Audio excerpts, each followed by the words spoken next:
طاعتك إنك على كل شيء قدير. اللهم علمنا ما ينفعنا وانفعنا بما علمتنا وزدنا علما. اللهم أرنا الحق حقا وارزقنا اتباعه وأرنا الباطل باطلا وارزقنا اجتنابه. اجعلنا ممن يستمعون القول فيتبعون أحسنه وأدخلنا برحمتك يا أرحم الراحمين يا أرحم الراحمين يا أرحم الراحمين. أما بعد.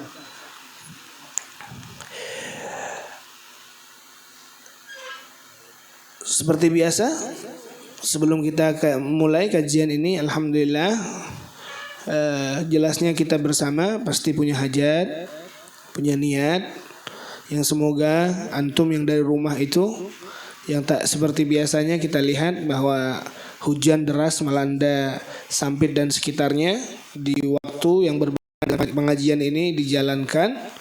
Yang dimana mungkin ada rasa perjuangan yang berlebih dari minggu. Jelas minta sama Allah karena dulu di sini kita yang dibahas Nabi Muhammad, yang dibahas hal-hal yang mengkokohkan keimanan kita, dan jelasnya tidak akan ada suatu hal yang sifatnya sia-sia. Al-thawab ala qadri ta'ab. Ulama kita ataupun baginda Muhammad mengatakan pahala itu tergantung bagaimana sulitnya kita menggapainya. Ketika kita berjuang dalam ibadah itu mungkin adanya suatu perjuangan yang berlebih, jelasnya pahalanya akan lebih. Ya Allah, harapan kami duduknya di tempat ini, kami punya hajat, semoga dikabulkan. Amin. Maka dari itu sebelumnya kita sebutkan hajatnya masing-masing dalam hati dan kita tutup dengan Al-Fatihah. Al-Fatihah.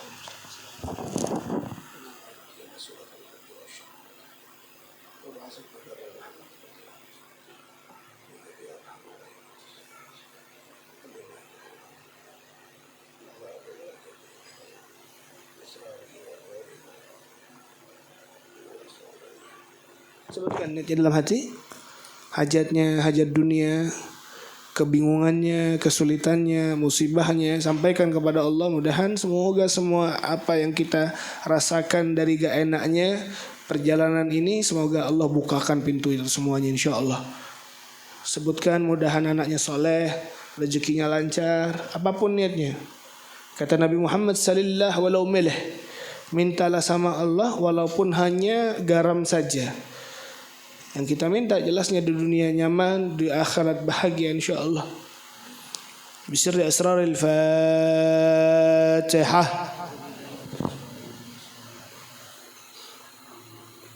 Shiratal ladzina an'amta 'alaihim ghairil maghdubi 'alaihim waladdallin. Amin. Alhamdulillah. Pada malam hari ini ada kebocoran Mak Zamzami. Cek, bismillah. Tidak.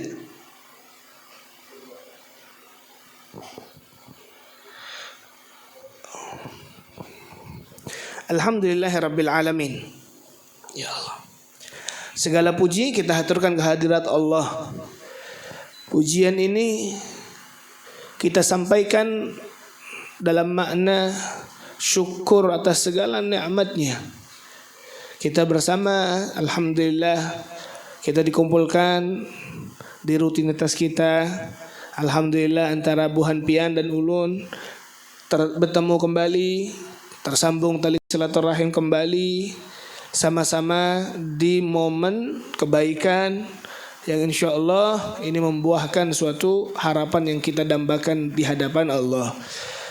Alhamdulillah, Allah subhanahu wa ta'ala berikan kita perjuangan, berikan kita kemampuan, berikan kita suatu semangat yang besar, sehingga keistiqomahan yang selalu kita junjung tinggi, disitulah akan terlihat samarah buah yang akan kita ambil nantinya. Bahkan subhanallah, Sayyidi Al-Imam Abdul Qadir Al-Jilani qaddasallahu sirrah, beliau radhiyallahu ta'ala anhu mengatakan dalam suatu ungkapannya bahwasanya di antara para ulama, di antara para aulia, di antara orang yang dekat dengan Allah, yang terkenal akan karamahnya, mereka bisa terbang, mereka bisa bisa berjalan di atas air. Mereka bahkan banyak di antara mereka yang mampu melakukan sesuatu yang tidak bisa dilakukan oleh orang lainnya. Dan itu bebas. Walaupun memang sebatas manusia tidak akan mampu melakukan itu, tapi kalau kemampuan Allah pastinya akan mampu. Sayyid Abdul Qadir Jilani, beliau itu selama beberapa tahun, ada yang mengatakan 7 tahun. Ini muridnya yang cerita. Muridnya komplain, padahal ini Sultanul Aulia, ini Sultanul Aulia. Dan sekali lagi, rajanya para wali yang kita dengarkan bahwa beliau pernah gini. Nah, subhanallah, muridnya itu apa? Lazamahu, selalu dekat dengan beliau, selalu bersanding dengan beliau, selalu berjalan dengan beliau, selalu belajar dengan beliau. Selama perjalanan 7 tahun ini muridnya ngomong. Ketika 7 tahun dia ngomong, wahai syekh, wahai guru, wahai kiai, aku lihat selama perjalanan 7 tahun ini tak pernah aku lihat sedikit pun daripada engkau. Katanya bisa melakukan karamah sehingga bisa terbang. Tak pernah aku melihat sehingga engkau bisa berjalan di atas air dan seterusnya. Subhanallah, ahlan wa sahlan.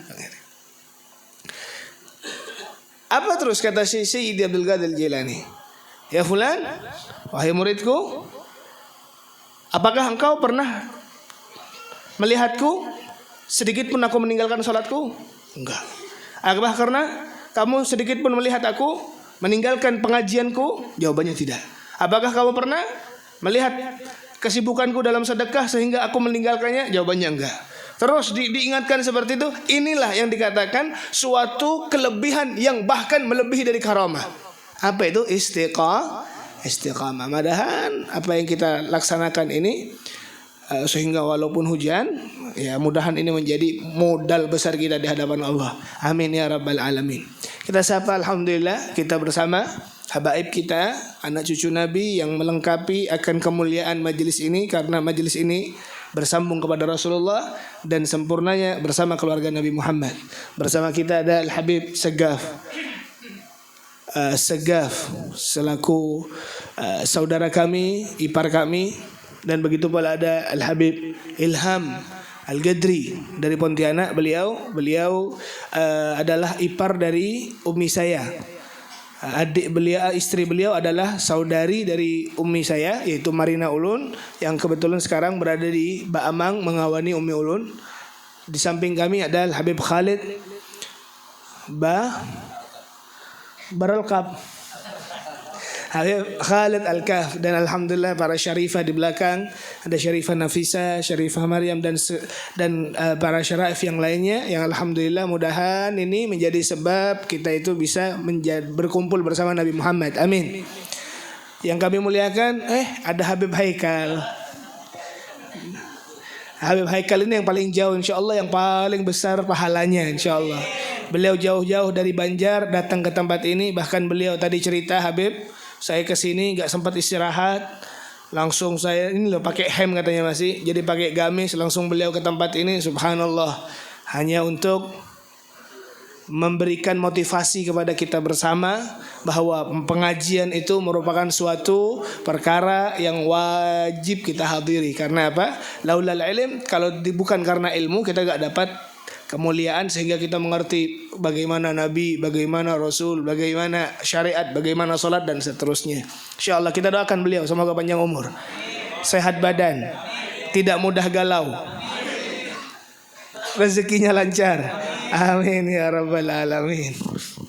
Dan alhamdulillah yang kita muliakan, bersama kita sekarang ada salah satu tokoh yang alhamdulillah beliau menjadi salah satu pejuang dalam dakwah.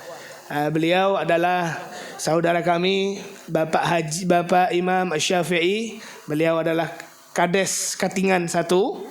Beliau sekarang alhamdulillah hadir. Terima kasih Bapak. Ahlan wa sahlan. Beliau bersama istrinya, yang dimana beliau ini jiwa dakwahnya kuat, tapi gak bisa ceramah. Jadi alhamdulillah semuanya bergandengan. Jadi yang punya ilmu dengan ilmunya, yang punya harta dengan hartanya, yang punya jabatan dengan jabatannya, yang punya kuasa dengan kuasanya.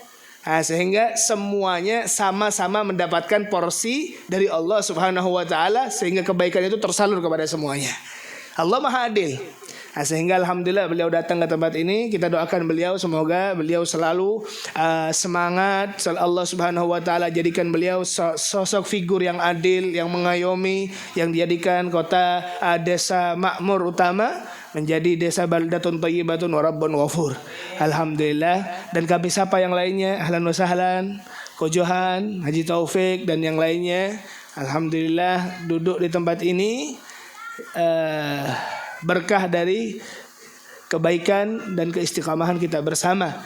Hadirin yang dimuliakan oleh Allah, ana nih bingung mau ngomong apa. Mengolah pikiran itu supaya bisa tek. Dalam kajian kali ini nih agak bingung. Terserah pilihan, apakah dilanjutkan ini kitab di momen ini atau apa kita buka seri tanya jawab. Hah? Masalahnya apa? Bab ini mewek. Saya tidak amanah ilmiah. Bapak sekarang ini biasanya kami menghatamkan kitab Bapak di sini. Bapak Syafi'i, Bapak Ko Johan dan yang lainnya itu menghatamkan kitab. Kitab ini yang kami hatamkan demi Allah. Setiap pelajaran pasti semangat yang menggebu-gebu yang saya tahu sendiri gimana kalau seandainya bab ilmu apa segala macam kan bergairah sekali. 1, 2, 3 sampai bab yang nomor 2 terakhir dari kitab. Karena kitab yang saya baca itu sejarah Nabi. Semuanya dari ujung rambut sampai ujung kaki. Warna rambutnya, warna kulitnya, akhlaknya, bagaimana beliau ibadah, kami jelaskan dan ini merupakan suatu kebanggaan bagi kami. Tapi subhanallah, bab yang ini paling sulit kita sampaikan. Apa? Bawaannya mewek. Tahu sendiri minggu kemarin seperti apa. Sehingga anak bingung. Mau anak lanjutkan, anak tutup bab ini, amanah ilmiah. Ini amanah ilmu, nggak ditutup. Saya tidak mampu. Apa kami minta Habib Haikal untuk menjelaskan?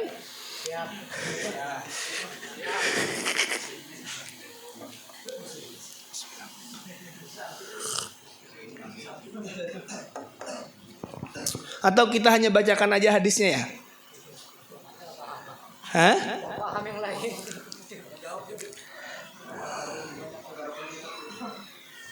Apa? Hah? Tabaruk ya? Khalas.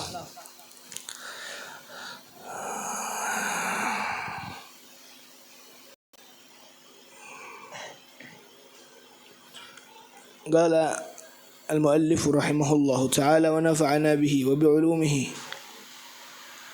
في الدارين آمين إلى أن قال باب ما جاء في وفاة رسول الله صلى الله عليه وسلم وبه إليه قال حدثنا حميد بن مسعد البصري قال حدثنا سليم بن حضر عن ابن عون عن إبراهيم عن الأسود عن عائشة قالت كنت مسندة النبي صلى الله عليه وآله وسلم إلى صدري أو قال إلى حجري فدعا بطست ليبول فيه ثم بال فمات وبه إليه قال حدثنا قتيبة قال حدثنا الليث عن ابن هاد عن موسى عن سرجس عن قاسم بن محمد عن عائشة أنها قالت رأيت رسول الله صلى الله عليه وآله وسلم وهو بالموت وعنده قدح فيه ماء وهو يدخل يده في القدح ثم يمسح وجهه بالماء ثم يقول اللهم إني على منكرات أو قال على سكرات الموت.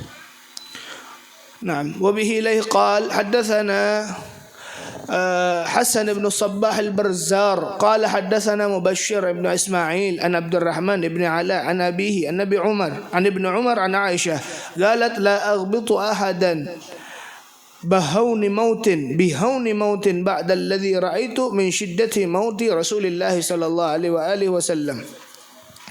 نعم. لا إله إلا الله محمد رسول الله صلى الله عليه وآله وسلم. Menjelaskan tentang wafat ini sulit sekali, tapi bismillah sudah. Ya Allah, Allahumma a'tini quwwah. Sayyidina Aisyah beliau menceritakan bahwa kalau saya kira kisah gamblang itu sudah saya bahas di minggu kemarin kan. Ini pada pertemuan kita minggu lalu itu panjang lebar kami bahas dari satu kejadian sampai ke kejadian yang lainnya. Sekarang insya Allah kita bacakan hadisnya aja. Ini hadis Nabi Muhammad SAW. Dari kita tahu bersama bahwasanya ketika momen wafatnya Nabi itu ada di mana? Di rumahnya Ibunda Aisyah, sehingga setiap hadis yang berkaitan dengan wafatnya Nabi, yang menceritakan Nabi akan wafatnya, pasti Ibunda Mukminin Aisyah Al-Kubra, Aisyah Ar-Ridha. Beliau mengatakan kuntu musnidatan an-nabiyyah ila sadri atau qalat ila hijri. Apa yang saya sampaikan pada minggu kemarin, bahwasanya momen wafatnya Nabi itu di mana? Di pelukan Ibunda Aisyah. Ini hadisnya, kuntu musnidatan an-nabiyyah, aku menjadi tempat sandar baginda Muhammad. Au qalat ila hijri, atau di dalam kediaman beliau. Naam. Fada'a bi tastin liyabula fihi thumma bala famata. Jadi kata Rasulullah, kata Aisyah, beliau menceritakan bahwasanya Rasulullah itu sebelum meninggal masih sempat buang hajat dulu, masih sempat buang air seni dulu. Masih kencing beliau. Disinilah diceritakan bahwasanya kapan ini Habib? Jelasnya sebelum Nabi Muhammad itu menggunakan siwak. Naam.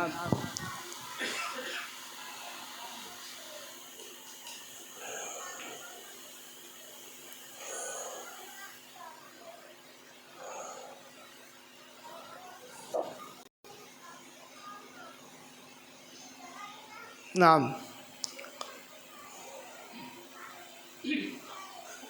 Di sini Rasulullah itu minta bukan diantarkan ke kamar mandi lagi, karena tak mampu. Badan itu sudah sangat lemah. Nah, sehingga Ibunda Ummul Mukminin menyediakan teko ataupun tempat yang biasa kalau seandainya orang sakit itu kalau buang hajat kan pakai itu, pakai tempat yang dikhususkan untuk buang hajat, sehingga itu yang digunakan li'anna al-maradha qad ishtadda bihi fa kana la yaqdiru 'ala al-qiyam wan-nuhub, bahkan tidak bisa gerak sama sekali. Naam. Allahumma shalli ala sayyidi Rasulillah.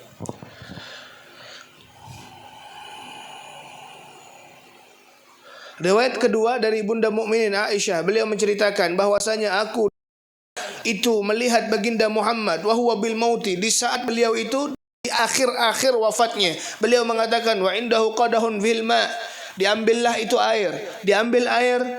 Saya ceritakan itu diusaplah ke wajahnya fil qadahi thumma yamsahu wajhahu bil ma thumma yaqul.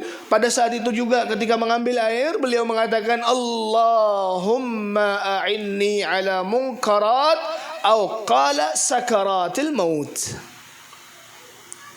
Nah,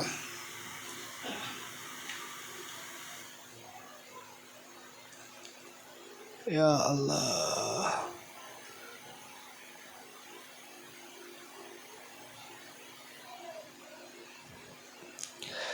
Di saat itu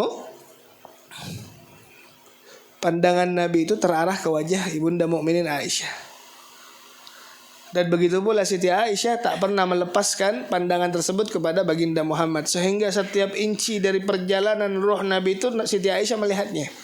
Sampai dikatakan bahwasanya yang keluar pada saat itu dari lisan Nabi, dari mulut Nabi, ada suatu tetesan air yang begitu dingin yang tersentuh kepada tubuh Ibunda Aisyah, yang membuat ishtadda, membuat semua badan itu meriap dingin ketika tersentuhnya air itu.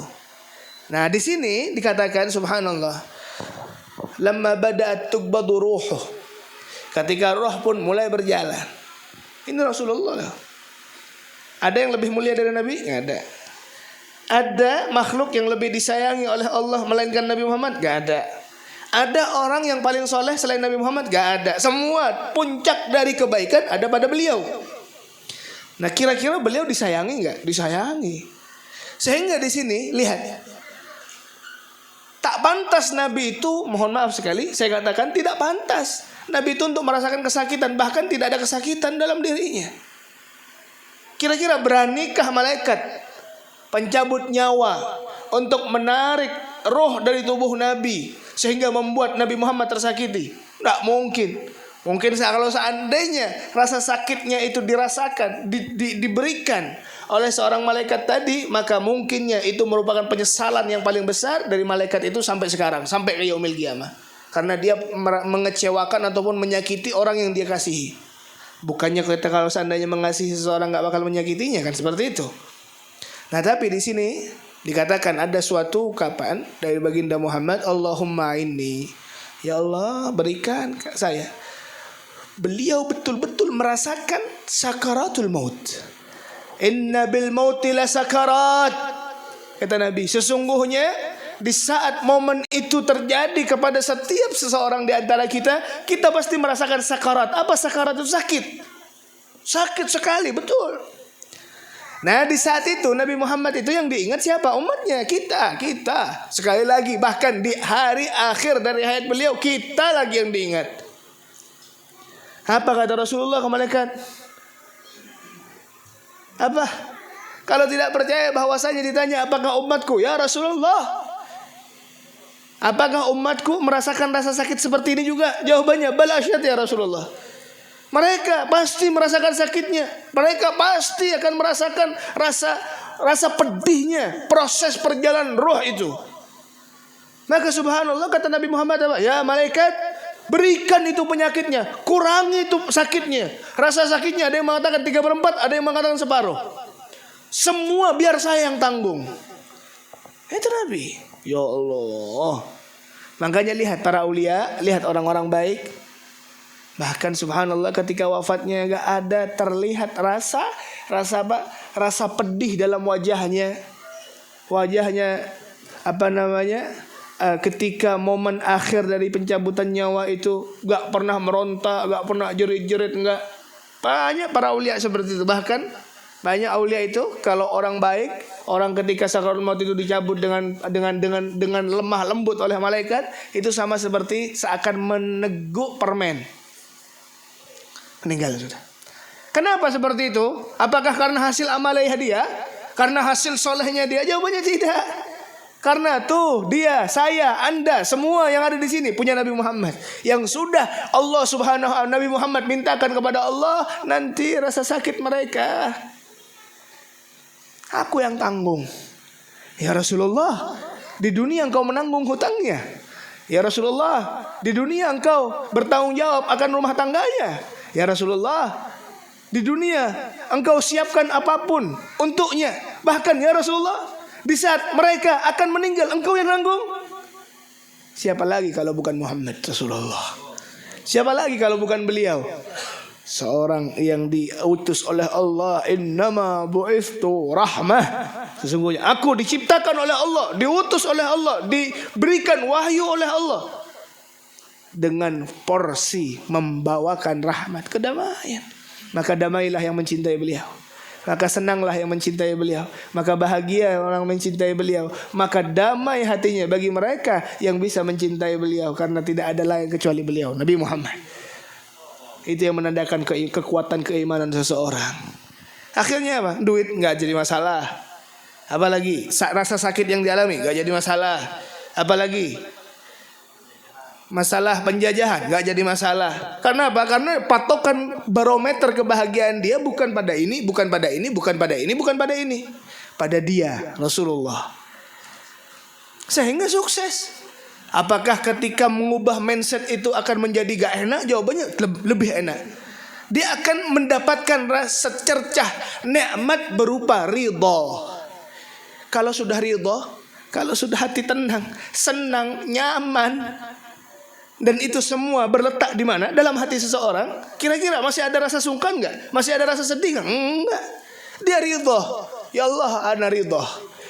Ya Allah, sebagaimana saya senang ketika engkau memberikan rezeki kepada saya, saya pun senang ya Allah ketika engkau sedang mencoba saya. Saya ridho ya Allah karena saya tahu semua cobaanmu bermakna baik buat saya. La ilaha illallah Muhammadur Rasulullah. Itulah subhanallah. Coba lihat. Thumma yad'u bil i'anati ala sakaral maut. Inna lil mauti sakarat. Setelah itu thumma madda yadahu wa rafa'ahu ila a'la. Madda yadahu wa rafa'aha ila al-a'la. Thumma ja'ala fir rafiqil a'la. Fir rafiqil a'la. Maka subhanallah Nabi Muhammad itu mengangkat tangannya dan mengatakan ar-rafiqil a'la, ar-rafiqil a'la. Kenapa Nabi Muhammad mengatakan seperti itu? Di saat momen itu Nabi Muhammad diberikan pilihan oleh Allah melewati wasilah dari malaikat-malaikatnya, dan beliau ditawarkan apa? Ya Rasulullah, silahkan kau hidup bersama umatmu atau engkau memilih akan Allah. Ar-rafiqil a'la. Apa artinya rafiqil a'la? Bersama, dalam dekapan Tuhan. Maka demi Allah, tidak ada yang lebih nikmat dalam hati seorang hamba kecuali dia berdekat dengan Sang Khalik. Nah, itulah yang diminta oleh Nabi. Maka subhanallah di sana dikatakan wa kana yuraddidu kalimat la ilaha illallah. Di saat itu Rasulullah itu selalu tidak pernah lepas lisannya mengucapkan la ilaha illallah, la ilaha illallah, la ilaha illallah, la ilaha illallah. Dimudahkan. Makanya kata Rasulullah, tidak ada kematian yang paling nikmat kecuali sebelum meninggal dia mengatakan la ilaha illallah. Pelajari itu. Bagaimana kita akan siapkan diri kita di saat momen itu akan datang, tapi kita tidak membiasakan lisan kita untuk berzikir kepada Sang Khalik. Ala bi dzikrillah tatma'innul qulub. Apa artinya la ilaha illallah? Apa artinya tiada Tuhan selain? Apa yang dimaksudkan? Apa yang dimaksudkan dari ucapan itu?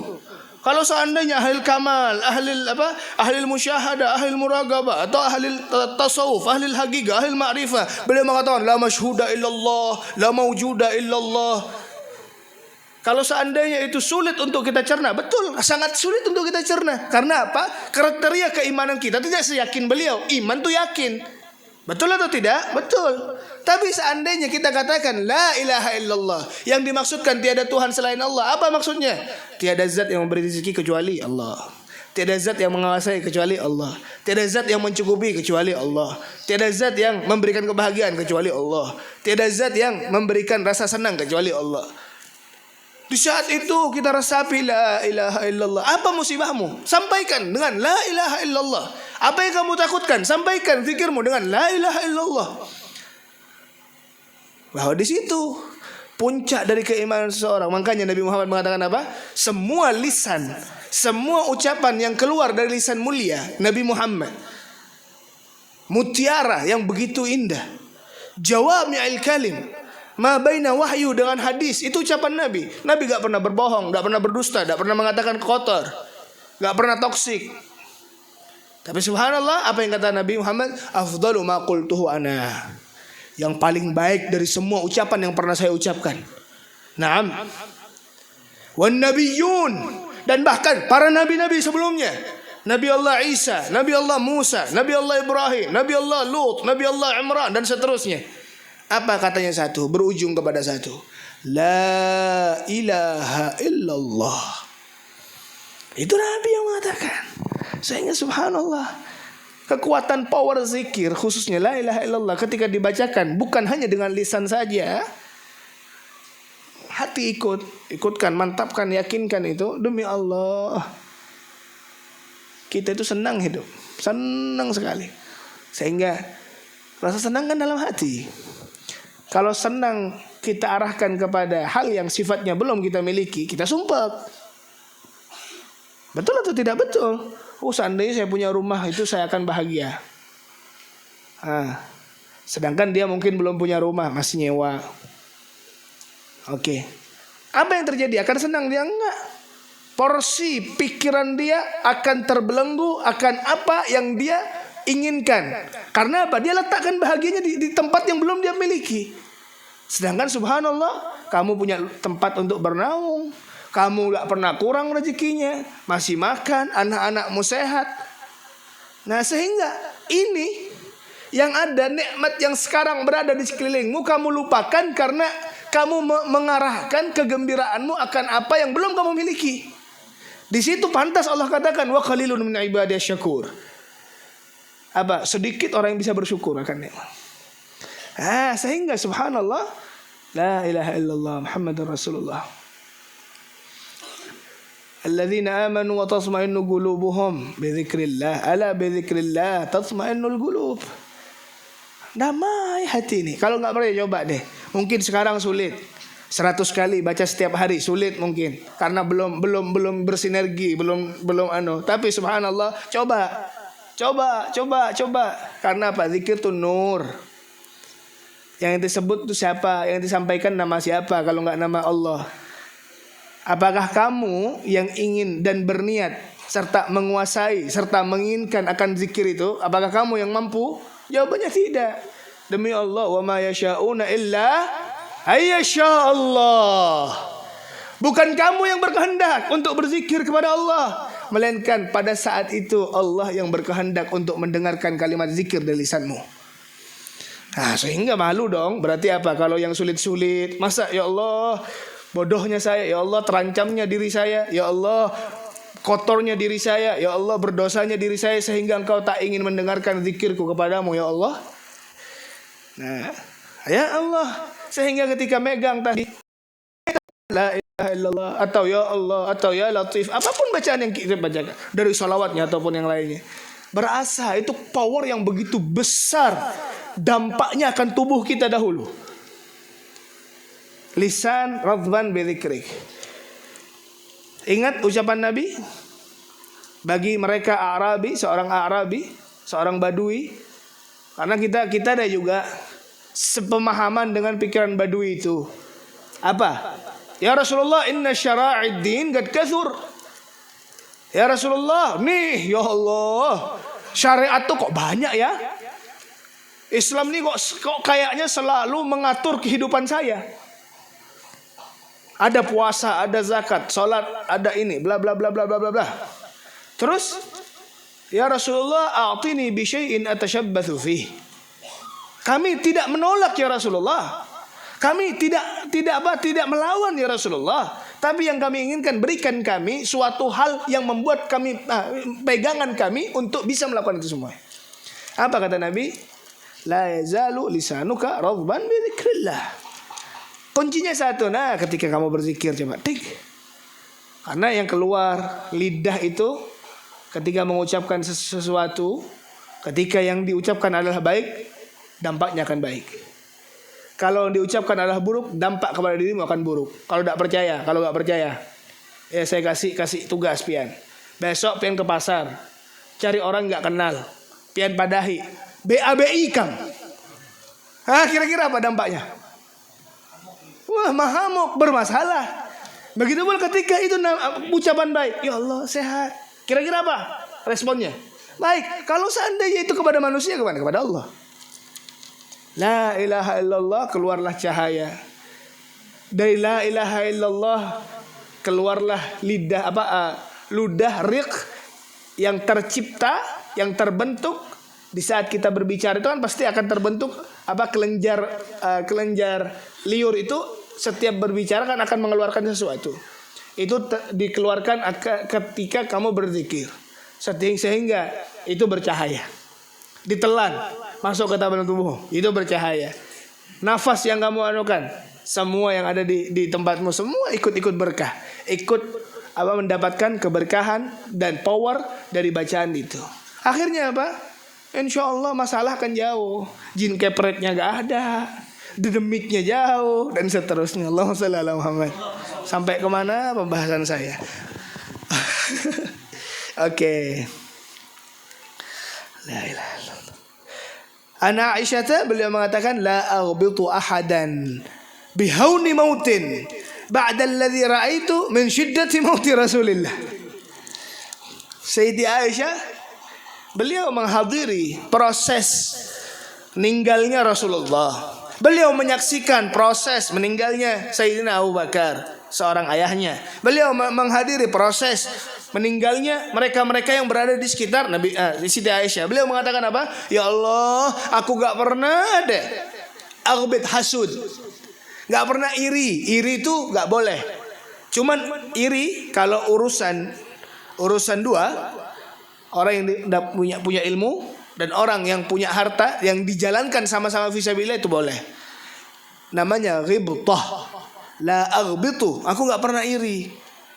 Nah, bedanya iri ghibtah dengan iri hasud itu apa? Kalau iri yang ini itu mengharapkan hilangnya nikmat di dia, adanya di saya. Kalau ghibtah enggak. Apa itu?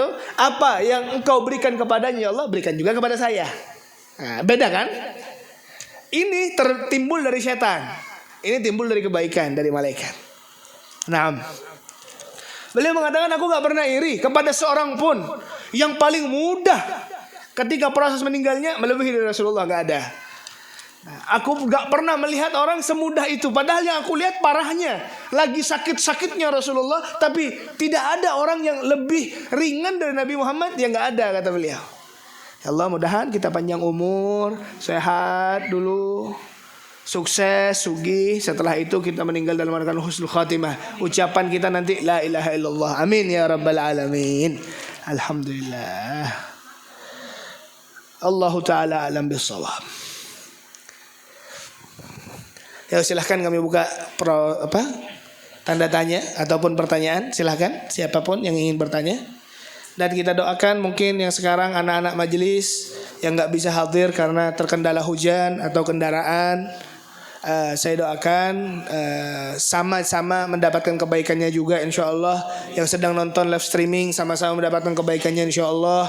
Yang di tempat ini dapat kebaikannya dua, tapi dapat makan malam, dapat nadhra, dapat berkah insyaallah. Jangan lupa insyaallah minggu depan kita meriahkan kembali. Kalah lawan Bib Haikal. Ada yang ditanyakan? Ustaz Bang Khalil,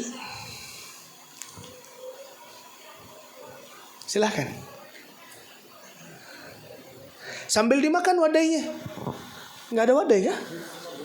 Yang di situ. Oh ya, sambil dimakan ngopi. Pak Kades, ada yang mau ditanya Pak Kades? Masya Allah.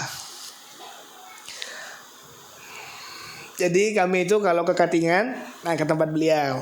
Alhamdulillah kamu dijamu dengan baik. Pulang itu biasanya dapat apa? Dapat ayam. Ayam yang di belakang punya beliau. Alhamdulillah. Ada yang ditanyakan? Ya, silahkan. Itu yang didoakan Nabi untuk sakitnya sakaratul maut itu, apa dengan sakitnya yang dirasakan Nabi? Apa memang ada sakit khusus yang didoakan itu kita? Maksudnya apakah yang sudah dirasakan Nabi itu seperempat atau seberapanya? Untuk masalah sakaratul maut itu beliau menanyakan bagaimana keadaan dan nasib umatku di saat sakaratul maut. Maka para malaikat itu mengatakan, ya Rasulullah, mereka juga merasakan sakitnya, bahkan lebih dari engkau. Maka subhanallah, kata Nabi, wahai malaikat Allah, berikan itu, sakitnya, berikan semua kepadaku. Sehingga Rasulullah merasakan sakit betul.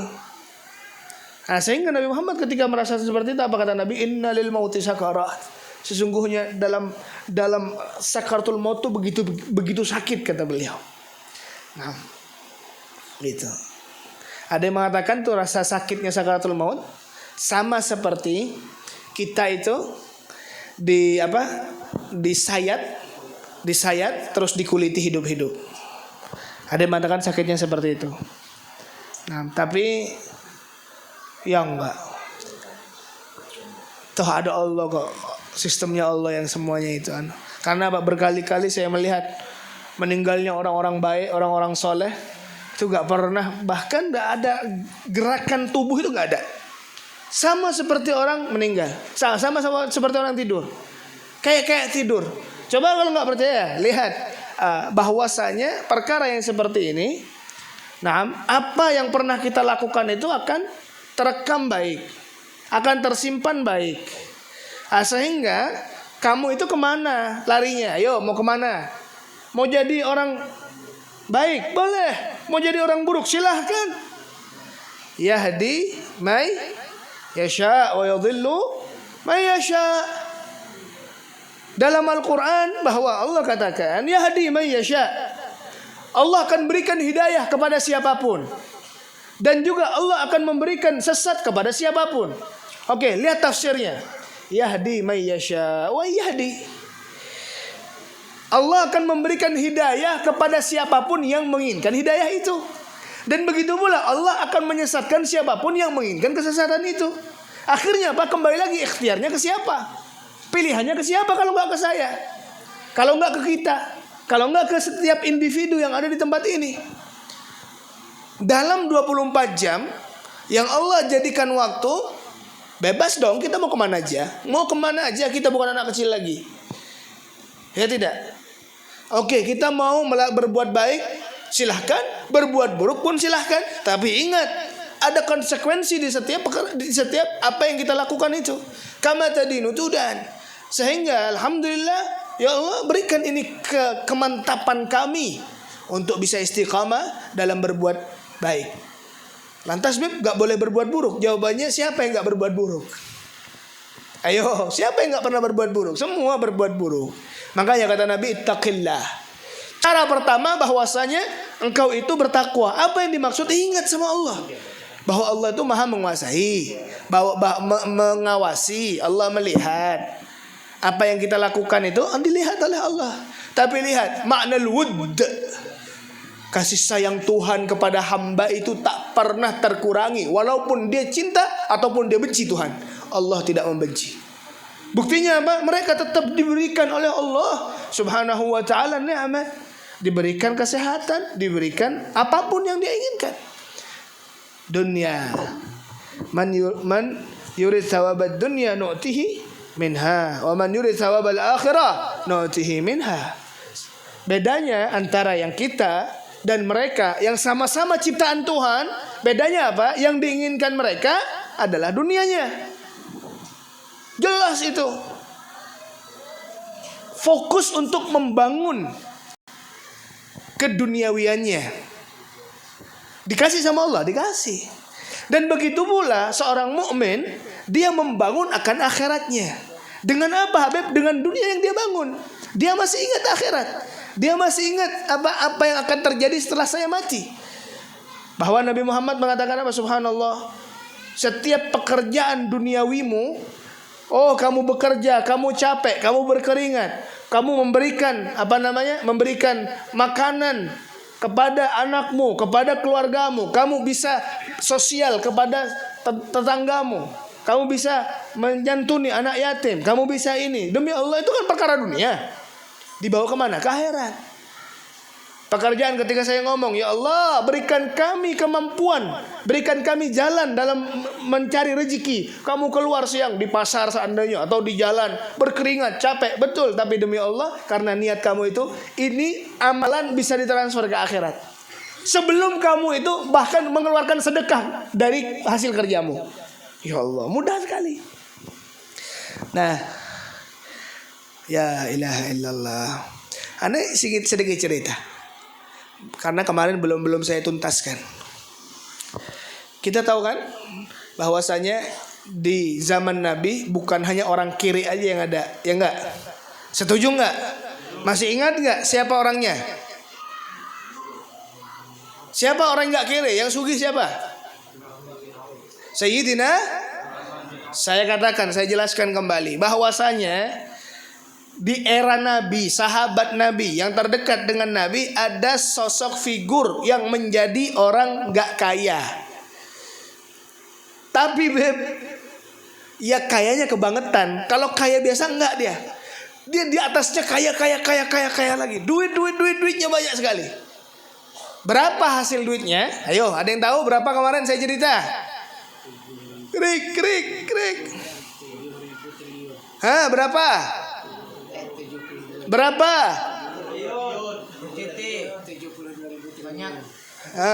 Bingung. Duitnya Sayyidina Abdurrahman bin Auf itu sekitar 72.000 triliun rupiah. Berapa? 72.000 triliun rupiah. Itu duit pian dikumpulkan. Duitnya orang Sampit kumpulakan, Kalteng kumpulakan, Indonesia kumpulakan, kadang mampu menyaingi duitnya beliau. 72.000. Eh? Bukan lunas saja. Bangsul dia sidin. Duitnya sikung orangnya sahabat Nabi. Tapi lihat deh, Allah tuh coba dulu. Abdurrahman bin Auf itu kan orangnya sugih. Sebelumnya sugih memang. Dia punya aset, dia punya duit, dia punya istrinya cantik, ya enggak? Terus tiba-tiba ketika dekat dengan Nabi, Nabi ini belum jadi apa-apa loh. Masih disiksa, difitnah, ditindas, gak punya kekuatan sekali. Ini orang sugih ini kenapa hendak berparak lawan Rasulullah? Karena cinta, karena dia meletakkan suatu kebenaran kepada Nabi Muhammad. Siapa yang gak mau cinta dengan Nabi Muhammad? Wah, akhirnya subhanallah Nabi Muhammad kan hijrah. Abdurrahman bin Auf juga ikut hijrah. Ditawarkanlah nih sama orang kafir Quraisy, sama pemerintahan, sama penguasa di Makkah. Abdurrahman, apa ikam tulak lawan Nabi Muhammad itu? Yang ikam kira itu adalah orang yang juru kebaikanmu, yang kira kamu akan senang dengan dia. Ngapa jauh-jauh ke kota Madinah sana, yang kamu harus melewati perjalanan begitu jauh dan begitu melelahkan itu? Baik ikam di sini aja. Tetap aja karena cinta, karena mengikut pengikut yang baik. Nah, tidak ada siapapun yang lebih berharga di dalam kehidupan Sayyidina Abdurrahman bin Auf kecuali Rasulullah. Itu beliau. Maka subhanallah, apa yang terjadi? Pemerintahan pada saat itu mengatakan, ya gak apa-apa deh, silahkan berangkat. Tapi kamu berangkat hanya bawa celana saja. Hanya bawa celana saja. Maksudnya apa? Gak bawa apa-apa. Asetmu saya sita, duitmu saya ambil, rumahmu saya rampas, tokomu saya ambil. Apalagi semua aset-asetnya diambil sehingga gak punya apa-apa. Bayangkan. Jadi berarti apa? Kamu kalau hijrah dengan Nabi Muhammad siap miskin. Nggak jadi masalah. Berangkat beliau. Akhirnya apa? Istrinya ditawarkan. Apa kata pemerintahan pada saat itu, penguasa pada saat itu mengatakan kepada istrinya, ngapain kamu mau ikut suamimu yang miskin itu? Baik, kamu tinggal di sini aja. Kamu akan jadi janda terkaya. Mau nikah dengan siapapun di antara kami laki-lakinya, silahkan, kami yang nanggung. Akhirnya karena perempuan gak mampu merasa bersabar akan perjuangan dari nol tadi. Akhirnya memilih merdeka, memilih berpisah, memilih untuk mengambil harta yang ada di Mekah. Sakit gak? Sakit, Beb. Kalau tahu, coba dampak psikologi dari seorang yang sugih ini tiba-tiba jatuh miskin, gimana dong? Tapi subhanallah, dia yakin bahwasanya yang memberikan rezeki itu lain manusia, tapi Tuhan. Tulak beliau sampai di mana? Sampai di Madinah. Apa yang digawi oleh beliau? Beliau langsung dipersaudarakan oleh Sa'ad bin Rabi al-Ansari. Rasulullah mempersaudarakan beliau. Tahu-taunya beliau orang sugih juga. Apa jar Sa'ad bin Rabi? Apa katanya? Ya Abdurrahman, aku dengar ikam nih orang sugih, sekarang dirampas harta ikam. Ya Abdurrahman, aku ini orang sugih. Aku itu tuan takur. Banyak asetku di mana-mana. Kalau kamu mau ya Abdurrahman, karena kita sudah bersaudara, separuh dari hartaku semuanya gasan ikam. Wih, kalau itu kita yo. Tiba-tiba ada orang haji-haji sana bepadah, Beb, separuh hartaku gasan pian.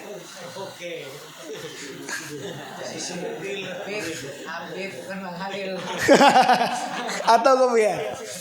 Nah subhanallah, setelah itu apa? Ya Abdurrahman, aku dengar ikam nih, hei bisi bini bungas ditinggalkan bini, jomblo ikam tulak ke sini. Terus kata Sayyidina Sa'ad bin Rabi, silahkan nanti cari, pilih wanita yang ada di Madinah ya. Kalau gak ada, tenang, keluargaku cantik-cantik. Kalau hendak tunjuk aja, aku nikahkan, semua biaya aku yang nanggung. Masya Allah. Kada usah uyuh betiktokan.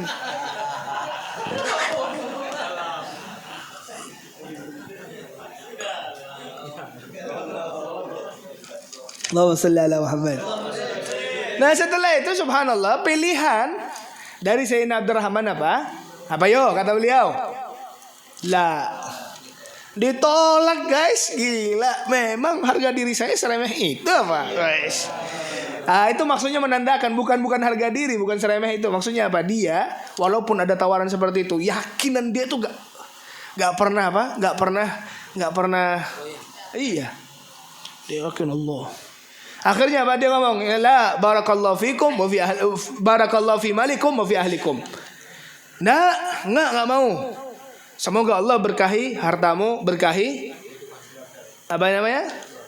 Keluargamu. Maka subhanallah, apa kata beliau? Dullani ala suq. Di mana itu? Pasar itu di manalah akhirnya. Akhirnya beliau ke pasar, duduk di pasar, melihat potensi yang bisa dikerjakan. Nah, di situ ketika dia langsung apa namanya? Apa yang saya katakan? Pertama kali hasil penjualan dia itu apa yo? Pertama kali beliau ini bekerja, beliau langsung melihat apa nilai jual yang ada di sana. Dia nggak nyari hal-hal yang besar, enggak. Dia hanya fokus kepada penjualan makanan yang nggak lumrah, makanannya orang pedalaman. Tapi jelasnya orang pedalaman itu kan akan sering ke Madinah. Ya sama seperti kita deh. Orang Banjar itu kemana-mana, kalau seandainya berangkat ke suatu tempat, pasti yang dicari makanan ala Banjar kan gitu. Seandainya orang Jawa ketika kemana-mana, pasti dia akan terketuk hatinya untuk memilih masakan Jawa. Nah kan di sana kan nggak ada masyarakat Jawa, masih belum. Yang ada orang Madinah dan orang-orang pedalaman. Akhirnya beliau itu langsung membentuk, menjual susu basi yang dibekukan. Inilah yang dimakan oleh mereka. Nggak usah lama-lama, 2 minggu beliau kawin. Oh berarti sugih Beb. Enggak, belum. Apa terus Beb? Karena apa? Di 2 minggu setelah itu, tiba-tiba ini Sayyidina Abdurrahman lagi datang ketemu Rasulullah. Rasulullah sudah heran nih, ada sesuatu yang berubah. Biasanya kan kalau apa namanya kawin hanyar tuh, manten baru itu kan kelihatan wajahnya berseri-seri, becukuringah. Inggih.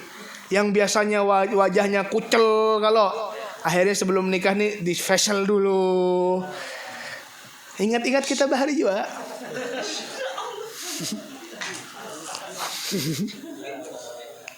Oke.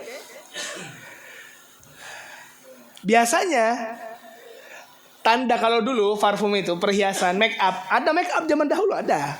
Make upnya itu pakai za'faron. Za'faron dicampur dengan air mawar atau air melati atau air kembang. Za'faron kan bahabang, ditaruh di sini biar terlihat apa? Kemerah-merahan. Ya kisahnya kan mantan hanyar. Bekas dari kemerah-merahan itu, bekas dari tibel mar'ah itu ada di bagian tubuh yang tampak. Dari Sayyidina Abdurrahman ditanya, "Ma balak ya Abdurrahman? Kenapa pindahnya menor? Kenapa pindahnya kok ada make upnya?" Maka dengan senyum-senyum senyum-senyum kada nyaman itu, bilang, "Ya Rasulullah, ulun sudah kawin ya."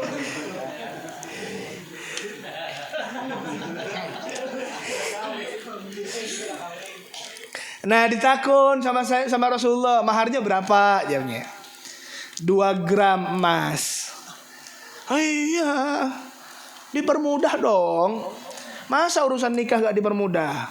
Akhirnya kalau urusan nikah gak dipermudah, yang haram yang dipermudah. Ya betul ya enggak? Yang halal jujurannya sekian ratus sekian puluh juta. Yang haram 250. Berapa katanya? Berapa yang haram? Ustaz Iman berapa? Nah, di situ salah satu penyampaian guru saya dari Hadramut ketika menanyakan perkara-perkara hubungan bebas ini. Yang salah apa? Berarah kepada figur-figur agama ataupun adat-adat yang sudah lama kita pegang. Kenapa? Kalau yang halal dipersulit, maka yang haram akan lebih mudah untuk dilakukan. Nah, setelah itu, ini kembali ke topik aja, karena kalau saya bahas ini akan jadi panjang. Kata Rasulullah, "Aulim walau bisyah." Ente sembelih kambing walaupun buatlah walimah, buatlah pesta walaupun hanya satu kambing saja. Setelah itu Nabi Muhammad mengatakan apa? Beliau mengangkat tangannya dan mengatakan Allahumma barik lahu fi safqati yaminih. Kata beliau, ya Allah, semoga Allah selalu turunkan keberkahan kepada tangannya ketika bertransaksi. Demi Allah, doa itu yang menjadi kunci kesuksesan dan bahkan menjadi sultannya sultan lagi. 72.000 triliun kepemilikan beliau. Maka dari ucapan ini, nih yang berdagang-dagang, nih yang sedang melaksanakan berniaga maupun pokoknya bekerjalah. Doa ini jangan sampai dihilangkan. Berkahnya Rasulullah. Niat aja, sekali aja. Allahumma barik li fi safqati yaminih. Apa bacaannya? Allahumma barik li fi safqati yamini. Kata beliau, setelah doa itu disampaikan, kata beliau apa? Apapun yang saya pegang, walaupun itu pasir, pasti laku. Seandainya saya ini memegang batu, saya yakin ketika saya buka batu itu ada emas. Sampai seperti itu kata beliau. Apa bacaannya? Allahumma barik li fi safqati yamini. Semoga amalan ini bisa kita amalkan bersama dan menjadi modal akan kesuksesan kita nantinya. Amin amin ya rabbal alamin. Terima kasih sudah mendengarkan. Terima kasih sudah hadir. Mudahan siapapun yang hadir di tempat ini tidak keluar kecuali dosanya diampunkan oleh Allah, dimudahkan langkahnya oleh Allah, disukseskan urusannya oleh Allah. Semoga gawiannya Allah Subhanahu wa taala muluskan dan menjadi rebeh dunia akhirat. Hartanya manfaat, hartanya banyak, hartanya menjadi kemampuan dirinya untuk meningkatkan ketakwaannya kepada Allah, meningkatkan ekonomi Islam, dan semoga Allah Subhanahu wa taala selalu perkuat kita dengan tali ukhuwah sehingga urusan cekal bekal, urusan apapun itu tidak merusak dari keharmonisan atakan persaudaraan kita masing-masing. Insyaallah semoga anak kita soleh, semoga anak kita soleh, semoga anak kita soleh, semoga ya Allah yang belum punya anak berikan anak yang soleh yang soleha. Percepat ya Allah berkah Nabi Muhammad sallallahu alaihi wasallam. Ya Allah yang hendak buat anak tapi tidak musuhnya, ya Allah mudahan semoga Allah Subhanahu wa taala jodohkan dia dengan istri-istri dan suami-suami yang saleh yang saleha. Amin amin amin ya rabbal alamin innaka ala kulli syai'in qadir. Sallallahu alaihi wasallam Muhammadin nabiyil ummi wa alihi wasallam. Alhamdulillahi rabbil qabul. Taqabbalallahu minkum. Urusan jomblo sekalinya ada di belakang seberataan. Hidup jomblo.